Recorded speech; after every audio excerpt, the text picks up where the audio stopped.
क्या गुनाह था सोनम वांगचुक का?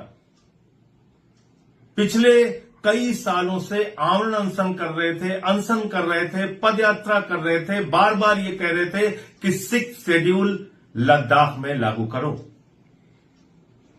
6th शेड्यूल के तहत जो अधिकार लद्दाख के लोगों को मिलना चाहिए वो अधिकार उनको दिया जाए।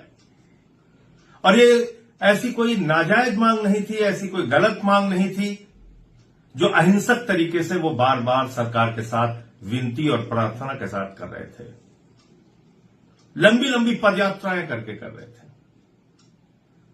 और सोनम वांगचुक जब इस बार अपना आमरण अनशन शुरू करते हैं तो बताते हैं लोगों को कि किस तरह से 2019 में अपने मैनिफेस्टो के अंदर, यानी भारतीय जनता पार्टी का खुद का जो घोषणा पत्र था, उसमें उन्होंने कहा था लद्दाख को हम 6th शेड्यूल देंगे।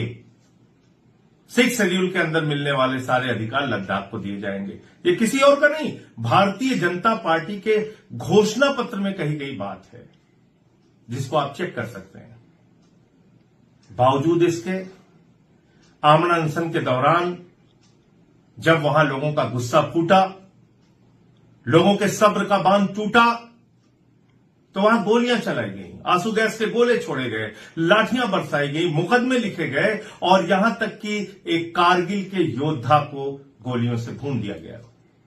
मोदी सरकार की पुलिस ने कारगिल के उस योद्धा को, जिसने 30 दिन तक पाकिस्तान की सेना से लड़ाई लड़ी, उसको गोलियों से भून दिया। वो शहीद हो गए।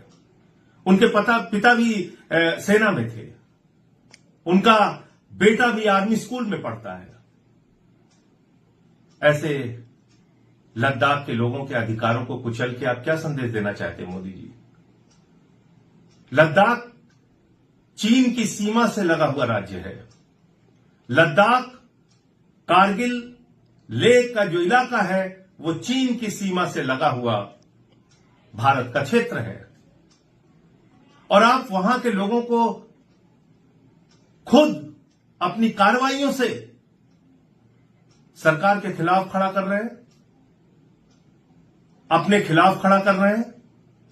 इसके लिए कौन जिम्मेदार है?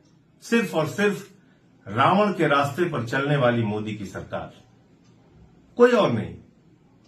आज सोनम वांगचुक को आपने एनएसए की झूठी धाराओं में जेल में डाल दिया। कई दिन से उनके परिवार वाले भी उनसे संपर्क नहीं कर पा रहे हैं। किस हालत में है लोगों